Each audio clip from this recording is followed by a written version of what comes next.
모종판이나 포트에 씨앗을 심고 나서 싹이 나오기를 기다리는데 아무리 기다려도 싹이 나오지 않았던 적 있지 않으세요? 씨앗을 실내에서 파종해 본 분들이라면 한 번쯤은 경험해 보셨을 텐데요. 저는 초보 때 이런 경험이 정말 많았습니다. 도대체 왜 그런 걸까요? 알고 나면 별거 아닌데 꼭 알아야 하는 몇 가지 기본 원리를 몰랐기 때문입니다. 이 영상을 끝까지 따라오시면 여러분도 무엇 때문에 실패했는지 그 이유를 아마 알게 될 겁니다. 그리고 더 이상 싹이 안 올라와서 고민하는 일은 없을 겁니다. 지금부터 씨앗 파종하는 방법부터 파종 시 유의해야 할 사항들에 대해서 자세히 설명드리겠습니다. 먼저 파종하는 방법입니다.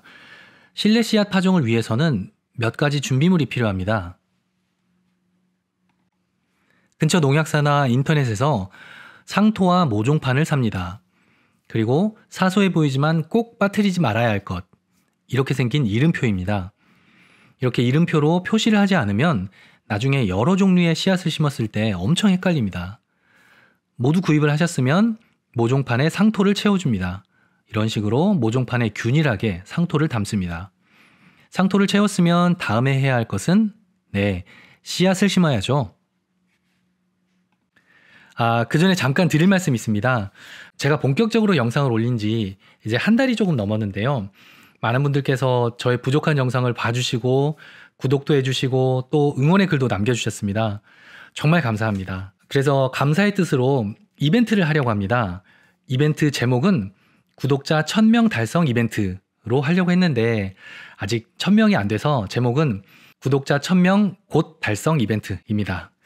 저의 감사한 마음을 전해드리기 위해 작은 선물을 드리려고 합니다. 좀 더 자세한 내용은 영상 마지막에 마저 설명해 드리겠습니다. 씨앗을 심을 때 어떤 때는 씨앗을 흩뿌리기도 하고 어떤 때는 한 알 한 알씩 심어주는데요. 그 기준이 뭘까요? 그것은 바로 씨앗 크기입니다. 씨앗을 심을 때는 씨앗의 크기에 따라 방법을 달리해서 심습니다. 우리가 잘 알고 있는 깨를 기준으로 말씀드려 볼게요.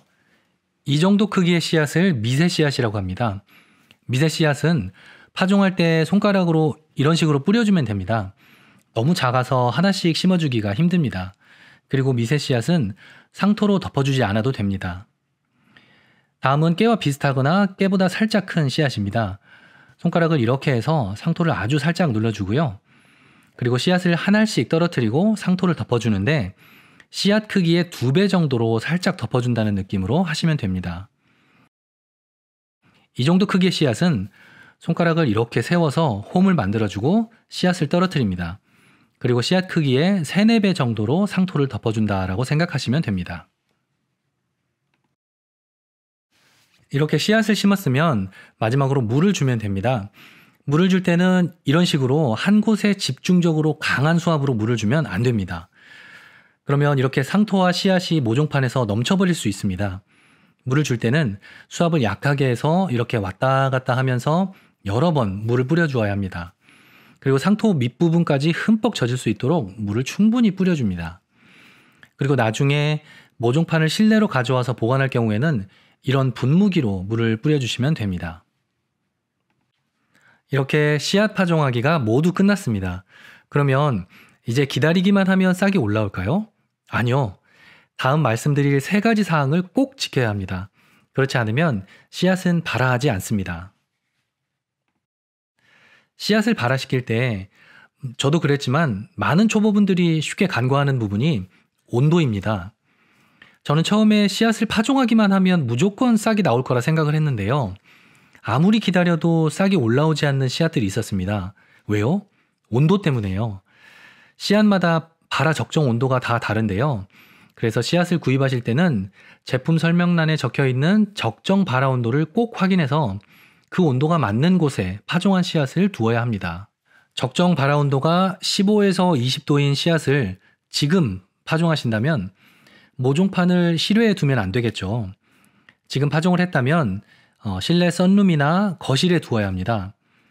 내 베란다나 썬룸이 한낮에 몇 도까지 올라가는지 확실히 잘 모르겠다 하시면 이런 온도계는 꼭 구입하실 것을 추천합니다. 다음으로 빛입니다. 제가 좋아하는 델피늄이라는 꽃인데요. 수년간 이 델피늄 씨앗을 인터넷에서 구입해서 발화를 시키려고 시도를 했었는데요. 계속해서 실패를 했습니다. 그러던 중 어떤 분이 이 씨앗은 암발화를 해야 한다고 제게 알려주셨습니다. 암발화요? 암발화란 씨앗이 빛이 차단된 환경에 놓여 있어야 싹을 틔운다는 것을 뜻합니다. 보통 호박이나 수박처럼 씨앗 크기가 큰 씨앗은 대부분 암발화 씨앗인데요. 흙을 덮어줄 때 4배에서 5배로 깊게 덮어줘서 햇빛을 차단해 줍니다. 델피늄의 경우 씨앗이 그렇게 크지 않은데 암발화 씨앗이라서 파종 후에 신문 같은 걸로 덮어주면 좋습니다. 이 꽃은 네메시아라는 꽃인데요. 한 해는 씨앗이 발화가 전혀 안 됐었는데요. 한낮에 햇볕이 계속 내리쬐는 곳에 둬서 그랬습니다. 네메시아의 씨앗은 약 암발화 씨앗입니다. 이런 경우 그늘이 지는 곳에 두는 것이 좋습니다. 씨앗을 파종하고 나서 싹이 나오기 전까지는 절대 물을 말리면 안 됩니다. 떡잎이 나오고 나서도 본잎이 나오기 전까지는 항상 촉촉함을 유지해줘야 하는데요. 본잎이 나오고부터는 겉흙이 살짝 말라도 되지만 만약 싹이 아직 올라오지 않았다면 절대 겉흙을 말리면 안 됩니다. 영상 앞부분에서 말씀드렸던 구독자 1000명 곧 달성 이벤트, 제가 감사의 마음을 전해드릴 선물은 뭐 그리 대단한 건 아니고요. 바로 씨앗입니다. 제가 이번에 드릴 씨앗은 수꾼 양귀비 씨앗입니다. 수꾼 양귀비는 요즘 흔히 볼 수 있는 양귀비에 비해서 꽃이 훨씬 크고요.